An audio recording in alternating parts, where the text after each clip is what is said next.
আসসালামু আলাইকুম রহমতুল্লাহ। আশা করছি মহান রব্বুল আলমিনের অনুগ্রহ ও দয়ায় আপনারা সকলে ভালো আছেন।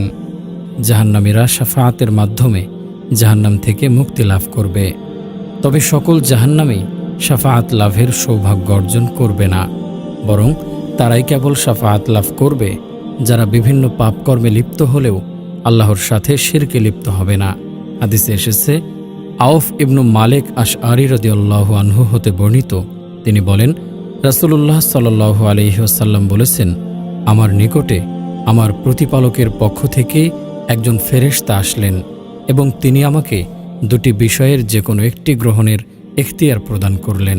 এক, আমার উম্মতের অর্ধেক সংখ্যক মানুষ জান্নাতে প্রবেশ করুক, অথবা দুই, আমি আমার উম্মতের জন্য শাফাআতের সুযোগ গ্রহণ করি।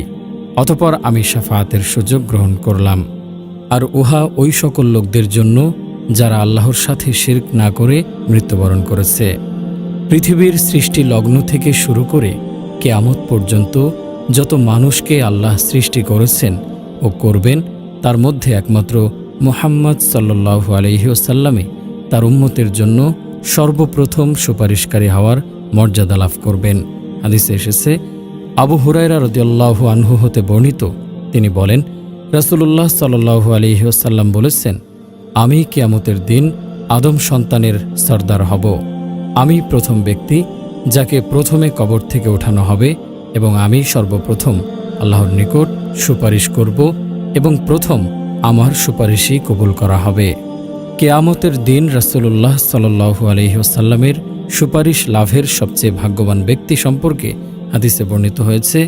হযরত আবু হুরায়রা রাদিয়াল্লাহু আনহু হতে বর্ণিত, তিনি বলেন, আমি বললাম, হে আল্লাহর রাসূল সাল্লাল্লাহু আলাইহি ওয়াসাল্লাম, কিয়ামতের দিন আপনার সুপারিশের অধিক ভাগ্যবান কে?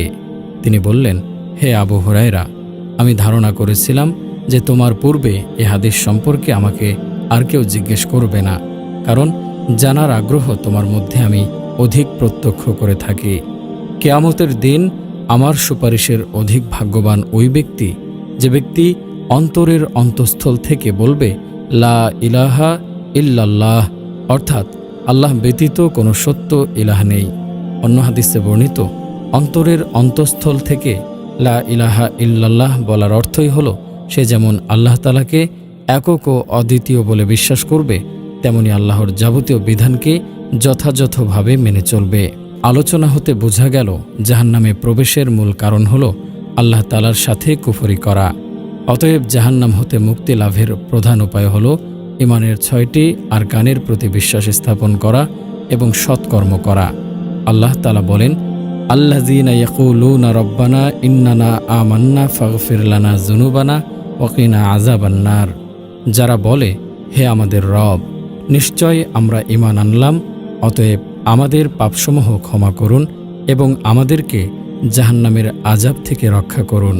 তিনি অন্যত্র বলেন, রব্বানা মা খালাকতা হাযা বাতিলা সুবহানাকা ফাকিনা আযাবান্নার, রব্বানা ইন্নাকা মান তুদখিলিন নার ফাকাদ আখযাইতা ওয়া মা লিয-যালিমিনা মিন আনসার, রব্বানা ইন্নানা সামি'না মুনাদিয়ান ইউনাদি লিল ঈমানি আন আমিনু বিরাব্বিকুম ফাআমান্না, রব্বানা ফাগফির লানা যুনুবানা ওয়া কাফির আন্না সাইয়্যাতিনা ওয়া তাওফানা মা'আল আবরার, রব্বানা ওয়া আতিনা মা ওয়া'আদতানা আলা রুসুলিকা ওয়া লা তুখজিনা ইয়াওমাল কিয়ামাহ ইন্নাকা লা তুখলিফুল মিআদ। হে আমাদের প্রতিপালক, তুমি এসব অনর্থক সৃষ্টি করনি, তুমি পবিত্র মহান, সুতরাং তুমি আমাদেরকে জাহান্নামের আযাব থেকে রক্ষা করো। হে আমাদের রব, নিশ্চয়ই তুমি যাকে আগুনে প্রবেশ করাবে অবশ্যই তাকে তুমি অপমান করবে, আর জালিমদের জন্য কোনো সাহায্যকারী নেই। হে আমাদের রব, নিশ্চয় আমরা শুনেছিলাম একজন আহ্বানকারীকে যে ঈমানের দিকে আহ্বান করে যে তোমরা তোমাদের রবের প্রতি ঈমান আনো, তাই আমরা ঈমান এনেছি।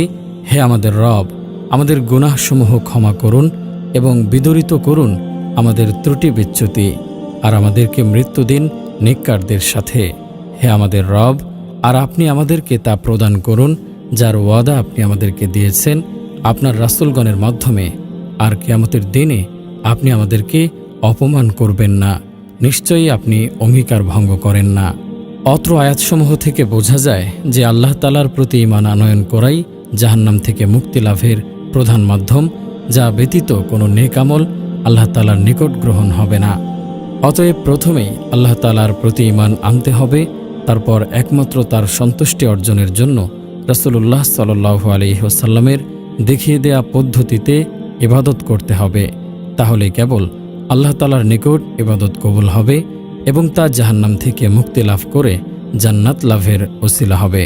এছাড়াও যেসব আমলের মাধ্যমে মানুষ জাহান্নামের শাস্তি হতে মুক্তি লাভ করবে তার মধ্যে যেমন ১. আল্লাহর প্রকৃত প্রেমিক, যারা আল্লাহ তাআলার প্রতিটি আদেশ যথাযথভাবে পালন করেন এবং প্রতিটি নিষেধ নিঃশর্তে বর্জন করেন এবং তার সাথে শিরক করেন না, তারাই আল্লাহ তাআলার প্রকৃত প্রেমিক, যাদেরকে আল্লাহ জাহান্নামের কঠিন আযাব থেকে মুক্তিদান করবেন। হাদিসে এসেছে, আনাস রাদিয়াল্লাহু আনহু হতে বর্ণিত, রাসূলুল্লাহ সাল্লাল্লাহু আলাইহি ওয়াসাল্লাম বলেছেন, আল্লাহ তাআলা তার প্রেমিককে জাহান্নামের আগুনে নিক্ষেপ করবেন না। ২. রাসূল সাল্লাল্লাহু আলাইহি ওয়াসাল্লামের প্রকৃত প্রেমিক, যারা দুনিয়ার সব কিছু হতে রাসূল সাল্লাল্লাহু আলাইহি ওয়াসাল্লামকে বেশি ভালোবাসেন, সার্বিক জীবন রাসূলুল্লাহ সাল্লাল্লাহু আলাইহি ওয়াসাল্লামের আদর্শে পরিচালিত করেন, প্রতিটি ইবাদত তার সুন্নাত অনুযায়ী পালন করেন, ভালো কাজের দোহাই দিয়ে রাসূল সাল্লাল্লাহু আলাইহি ওয়াসাল্লামের সুন্নাতকে উপেক্ষা করেন না এবং তার উপর মিথ্যারোপ করেন না, তারাই রাসূল সাল্লাল্লাহু আলাইহি ওয়াসাল্লামের প্রকৃত প্রেমিক, যারা জাহান্নামের আযাব থেকে পরিত্রাণ পাবে। হাদিসে এসেছে, আলী রাদিয়াল্লাহু আনহু হতে বর্ণিত, তিনি বলেন, রাসূলুল্লাহ সাল্লাল্লাহু আলাইহি ওয়াসাল্লাম বলেছেন, তোমরা আমার উপর মিথ্যারোপ করো না, কারণ আমার উপর যে মিথ্যারোপ করবে সে জাহান্নামে যাবে। অন্য হাদিসে এসেছে, আনাস রাদিয়াল্লাহু আনহু হতে বর্ণিত, তিনি বলেন, এ কথাটি তোমাদের নিকট বহু হাদিস বর্ণনা করতে প্রতিবন্ধকতা হয়ে দাঁড়ায় যে নবী সাল্লাল্লাহু আলাইহি ওয়াসাল্লাম বলেছেন, যে ইচ্ছাকৃতভাবে আমার উপর মিথ্যারোপ করে সে যেন তার ঠিকানা জাহান্নামে বানিয়ে নেয়। ৩. আল্লাহর ভয়ে ক্রন্দনকারী, আল্লাহ তাআলা বলেন, ওয়ালিমান খাফা মাকামা রাব্বিহি জান্নাতান, আর যে তার রবের সামনে দাঁড়াবার ভয় করে তার জন্য থাকবে 2টি জান্নাত। হাদিসে এসেছে, আবু হুরায়রা রাদিয়াল্লাহু আনহু হতে বর্ণিত, রাসূলুল্লাহ সাল্লাল্লাহু আলাইহি ওয়াসাল্লাম বলেছেন, আল্লাহর ভয়ে ক্রন্দনকারীর জাহান্নামে প্রবেশ করা তেমনই অসম্ভব যেমন দুধ ওলানে প্রবেশ করা অসম্ভব। ৪. ইসলামের আরকানসমূহের যথাযথ বাস্তবায়ন, বুরাইদা রাদিয়াল্লাহু আনহু হতে বর্ণিত, তিনি বলেন, রাসূল সাল্লাল্লাহু আলাইহি ওয়াসাল্লাম বলেছেন, আমাদের ও তাদের মধ্যে যে অঙ্গীকার রয়েছে তা হল সালাত, সুতরাং যে সালাত ত্যাগ করল সে কাফির হয়ে গেল। অন্য হাদিসে এসেছে, জাবের রাদিয়াল্লাহু আনহু হতে বর্ণিত, নবী সাল্লাল্লাহু আলাইহি ওয়াসাল্লাম বলেছেন, বান্দার ও কুফরির মধ্যে পার্থক্য হল সালাত ত্যাগ করা। তবে এই কাফিরগণ কালেমায়ে শাহাদাতকে অস্বীকারী কাফিরগণের ন্যায় চিরস্থায়ী জাহান্নামী নয়, বরং কালেমার বরকতে ও নবী সাল্লাল্লাহু আলাইহি ওয়াসাল্লামের শাফাআতের ফলে শেষ পর্যায়ে তারা একসময় জান্নাতে ফিরে আসবে। অন্য হাদিসে এসেছে, আবু হুরায়রা রাদিয়াল্লাহু আনহু হতে বর্ণিত, রাসূলুল্লাহ সাল্লাল্লাহু আলাইহি ওয়াসাল্লাম বলেন, 5 ওয়াক্ত সালাত এক জুমা হতে পরবর্তী জুমা এবং এক রমজান হতে পরবর্তী রমজানের মধ্যকার যাবতীয় সগীরা গুনাহের কাফফারা স্বরূপ, যদি সে কাবিরা গুনাহসমূহ হতে বিরত থাকে যা তাওবা ব্যতীত মাফ হয় না। রাসূলুল্লাহ সাল্লাল্লাহু আলাইহি ওয়াসাল্লাম অন্যত্র বলেন, যে ব্যক্তি সূর্য উদয়ের পূর্বে এবং সূর্যাস্তের পূর্বে সালাত আদায় করবে, অর্থাৎ ফজর ও আসরের সালাত আদায় করবে, সে ব্যক্তি জাহান্নামে প্রবেশ করবে না। অতএব জাহান্নামের শাস্তি হতে পরিত্রাণের অন্যতম মাধ্যম হল নিয়মিত সালাত আদায় করা, যাকাত আদায় করা। রাসূলুল্লাহ সাল্লাল্লাহু আলাইহি ওয়াসাল্লাম বলেছেন, জান্নাতের মধ্যে এমন সব মসৃণ ঘর রয়েছে যার বাইরের জিনিসসমূহ ভিতর হতে এবং ভিতরের জিনিসসমূহ বাহির হতে দেখা যায়। সে সকল ঘরসমূহ আল্লাহ তাআলা সেই ব্যক্তির জন্য প্রস্তুত করে রেখেছেন যে ব্যক্তি মানুষের সাথে নম্রতার সাথে কথা বলে, ক্ষুধার্তকে খাদ্য দান করে, যাকাত আদায় করে, পরপর সিয়াম পালন করে এবং রাতে সালাত আদায় করে, অথচ মানুষ তখন ঘুমিয়ে থাকে। রমজান মাসে সিয়াম পালন করা, হাদিসে এসেছে, আবু হুরায়রা রাদিয়াল্লাহু আনহু বর্ণিত, রাসূলুল্লাহ সাল্লাল্লাহু আলাইহি ওয়াসাল্লাম বলেছেন, সিয়াম ঢাল স্বরূপ, অর্থাৎ সিয়াম জাহান্নামের আগুন প্রতিহত করার ঢাল। অন্য হাদিসে এসেছে, উসমান ইবনু আবিল আস রাদিয়াল্লাহু আনহু রাসূল সাল্লাল্লাহু আলাইহি ওয়াসাল্লাম হতে বর্ণনা করেন, তিনি বলেছেন, সাওম আল্লাহর আযাব হতে পরিত্রাণের ঢাল, তোমাদের মধ্যে কারো যুদ্ধে ব্যবহৃত ঢালের ন্যায়। অন্য হাদিসে এসেছে, আবু সাঈদ খুদরি রাদিয়াল্লাহু আনহু হতে বর্ণিত, তিনি বলেন, আমি নবী সাল্লাল্লাহু আলাইহি ওয়াসাল্লামকে বলতে শুনেছি, যে ব্যক্তি আল্লাহর রাস্তায় একদিন সিয়াম পালন করে, আল্লাহ তার মুখমণ্ডলকে জাহান্নামের আগুন হতে ৭০ বছরের রাস্তা দূরে সরিয়ে নেন। অতএব সিয়াম জাহান্নামের আগুন থেকে পরিত্রাণের অন্যতম উপায়। ৫. আল্লাহর রাস্তায় জিহাদ করা। হাদিসে এসেছে, আবু হুরায়রা রাদিয়াল্লাহু আনহু হতে বর্ণিত, রাসূলুল্লাহ সাল্লাল্লাহু আলাইহি ওয়াসাল্লাম বলেছেন, কাফির এবং তাদেরকে হত্যাকারী মুসলিম কখনোই একসঙ্গে জাহান্নামে অবস্থান করবে না। হাদিসে আরও বর্ণিত হয়েছে, আব্দুর রহমান ইবনু জাবর রাদিয়াল্লাহু আনহু হতে বর্ণিত, রাসূলুল্লাহ সাল্লাল্লাহু আলাইহি ওয়াসাল্লাম বলেছেন, আল্লাহর পথে যে বান্দার দুপা ধুলায় মলিন হয়, তাকে জাহান্নামের আগুন স্পর্শ করবে এমন হয় না। ৬. বেশি বেশি দান সদগাহ করা। অধিক পরিমাণে দান সদগাহ করা আল্লাহর নৈকট্য হাসিলের অন্যতম মাধ্যম। আল্লাহ তাআলা বলেন, তোমরা যদি প্রকাশ্যে দান করো তবে তা উৎকৃষ্ট, আর যদি গোপনে দান করো এবং দারিদ্রদেরকে প্রদান করো তবে তোমাদের জন্য তা কল্যাণকর, আর এর দ্বারা তিনি তোমাদের পাপসমূহ মোচন করে দেন। বস্তুত তোমাদের কৃতকর্ম সম্পর্কে আল্লাহ যথাযথভাবে খবর রাখেন। তিনি অন্যত্র বলেন, তাদের অধিকাংশ গোপন পরামর্শে কোনো মঙ্গল নিহিত থাকে না। তবে যে ব্যক্তি সদাকা করে, সৎকর্ম করে, মানুষের মাঝে পরস্পরে সত্য মীমাংসা করে এবং যে আল্লাহর সন্তুষ্টি লাভের উদ্দেশ্যে এরূপ করে, সে ব্যতীত আমি তাকে এর জন্য মহা পুরস্কারে ভূষিত করব। হাদিসে এসেছে, আবু হুরায়রা রাদিয়াল্লাহু আনহু হতে বর্ণিত, রাসূলুল্লাহ সাল্লাল্লাহু আলাইহি ওয়াসাল্লাম বলেছেন, যেদিন আল্লাহর ছায়া ব্যতীত কোনো ছায়া থাকবে না, সেদিন আল্লাহ ৭ ব্যক্তিকে নিজ ছায়াতলে আশ্রয় দেবেন। ১. ন্যায়নিষ্ঠাবান নেতা। ২. আল্লাহর ইবাদতে গড়ে ওঠা যুবক।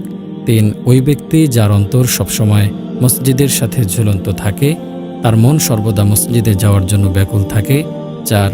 এমন ২ ব্যক্তি যারা আল্লাহর সন্তুষ্ট চিত্তে একে অপরকে ভালোবাসে, তার উপরেই একত্রিত হয় এবং বিচ্ছিন্ন হয়। ৫. এমন ব্যক্তি যাকে কোনো সুন্দরী মর্যাদাবতী সম্ভ্রান্তা নারী ব্যভিচারের জন্য আহ্বান করলে সে বলে, আমি আল্লাহকে ভয় করি। ৬. যে ব্যক্তি এমনভাবে গোপনে দান করে যে তার ডান হাত যা দান করে তার বাম হাত তা জানতে পারে না, গোপনে দান করে। এবং ৭. যে ব্যক্তি নির্জনে আল্লাহকে স্মরণ করে এবং তার দুচোখ দিয়ে অশ্রু নির্গত হয়। অন্য হাদিসে এসেছে, উকবা ইবনু আমির রাদিয়াল্লাহু আনহু বলেন, আমি রাসূলুল্লাহ সাল্লাল্লাহু আলাইহি ওয়াসাল্লামকে বলতে শুনেছি যে কিয়ামতের দিন মানুষের বিচার শেষ না হওয়া পর্যন্ত প্রত্যেক মানুষ নিজ নিজ সদগা বা দানের ছায়াতলে অবস্থান করবে। ৭. আল্লাহর নিকটে সর্বদা জাহান্নামের আযাব হতে আশ্রয় প্রার্থনা করা। আল্লাহর নিকট সর্বদা জাহান্নামের কঠিন আযাব হতে আশ্রয় প্রার্থনার জন্য নিম্নে বর্ণিত দোয়াসমূহ পাঠ করতে হবে। রব্বানা আতিনা ফিদ দুনিয়া হাসানাতাও ওয়া ফিল আখিরাতি হাসানাতাও ওয়া কিনা আযাবান নার। অর্থ, হে আমাদের প্রতিপালক, আমাদেরকে দুনিয়াতেও কল্যাণ দান করো এবং আখিরাতেও কল্যাণ দান করো এবং আমাদেরকে জাহান্নামের আযাব থেকে রক্ষা করো। রব্বানা ইন্নানা আমান্না ফাগফির লানা যুনুবানা ওয়া কিনা আযাবান নার। অর্থ, হে আমাদের পালনকর্তা, নিশ্চয় আমরা ঈমান এনেছি, কাজেই আমাদের গুনাহসমূহ ক্ষমা করে দাও আর আমাদের জাহান্নামের আযাব থেকে রক্ষা করো। রব্বানা মা খলাকতা হাযা বাতিলা সুবহানাকা ফাকিনা আযাবান নার। রব্বানা ইন্নাকা মান তুদখিলিন নার ফাকাদ আখযাইতা ওয়া মা লিয-যালিমিনা মিন আনসার। রব্বানা ইন্নানা সামি'না মুনাদিয়া ইউনাদি লিল ঈমান আন আমিনু বিরাব্বিকুম ফাআমান্না। রব্বানা ফাগফির লানা যুনুবানা ওয়া কাফির আন্না সাইয়্যাতিনা ওয়া তাওফানা মা'আল আবরার। অর্থ, হে আমাদের প্রতিপালক, এসব তুমি অনর্থক সৃষ্টি করনি, পবিত্রতা তোমারই জন্য, আমাদেরকে তুমি জাহান্নামের শাস্তি থেকে বাঁচাও। হে প্রতিপালক, নিশ্চয় তুমি যাকে জাহান্নামে নিক্ষেপ করো তাকে অপমানিত করো, আর জালিমদের জন্য কোনো সাহায্যকারী নেই। হে আমাদের প্রভু, আমরা ঈমান আনার জন্য একজন আহ্বানকারীকে আহ্বান করতে শুনে ঈমান এনেছি। হে আমাদের পালনকর্তা, তুমি আমাদের সকল গুনাহ মাফ করে দাও, আমাদের সকল দোষ ত্রুটি দূর করে দাও, আর নেক লোকদের সাথে আমাদের মৃত্যু দাও। আল্লাহুম্মা ইন্নী আউযু বিকা মিন আযাবিল কবর ওয়া আউযু বিকা মিন ফিতনাতিল মাসীহিদ দাজ্জাল ওয়া আউযু বিকা মিন ফিতনাতিল মাহইয়া ওয়া ফিতনাতিল মামাম আল্লাহুম্মা ইন্নী আউযু বিকা মিনাল মাআসিমি ওয়াল মাগরিম। অর্থ, হে আল্লাহ, আমি তোমার কাছে আশ্রয় প্রার্থনা করি কবরের আযাব থেকে, দাজ্জালের ফিতনা থেকে এবং জীবন মৃত্যুর ফিতনা থেকে। হে আল্লাহ, গুনাহ ও ঋণগ্রস্ততা থেকে তোমার নিকট আশ্রয় চাই। আল্লাহুম্মা ইন্নী আউযু বিকা মিনাল হুবনি ওয়া আউযু বিকা মিনাল বুখলি ওয়া আউযু বিকা মিনাল আরজালিল উমরি ওয়া আউযু বিকা মিন ফিতনাতিদ দুনিয়া ওয়া আযাবিল কবর। অর্থ, হে আল্লাহ, আমি তোমার নিকট আশ্রয় চাই কাপুরুষতা হতে, আমি তোমার নিকট আশ্রয় চাই কৃপণতা হতে, আমি তোমার কাছে আশ্রয় চাই দুনিয়ার ফিতনা ও কবরের শাস্তি হতে। আল্লাহুম্মা ইন্নী আসআলুকাল জান্নাতা ওয়া আউযু বিকা মিনান নার। হে আল্লাহ, আমি তোমার নিকটে জান্নাত প্রার্থনা করছি এবং জাহান্নাম থেকে পানাহ চাচ্ছি।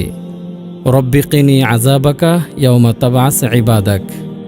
হে আল্লাহ, তোমার আযাব হতে আমাকে বাঁচাও যেদিন তোমার বান্দাদের তুমি পুনরুত্থান ঘটাবে। আল্লাহুম্মা আজিরনি মিনান নার। হে আল্লাহ, তুমি আমাকে জাহান্নাম থেকে পানাহ দান করো। আল্লাহ তাআলা মানব জাতিকে সৃষ্টি করে একটি নির্দিষ্ট হায়াত দিয়ে দুনিয়াতে প্রেরণ করেছেন, আর এই নির্দিষ্ট হায়াতের মধ্যে বিভিন্নভাবে মানুষকে পরীক্ষা করে তার আনুগত্যশীল ও নাফরমান বান্দার মধ্যে পার্থক্য করে থাকেন। পরীক্ষায় উত্তীর্ণ বান্দাকে পুরস্কৃত করার জন্য জান্নাত এবং পরাজিত বান্দাকে লাঞ্ছিত করার জন্য সৃষ্টি করেছেন জাহান্নাম। অতএব মানুষকে একদিন না একদিন মৃত্যুবরণ করতে হবে এবং তার কৃতকর্মের প্রতিদান ভোগ করতে হবে।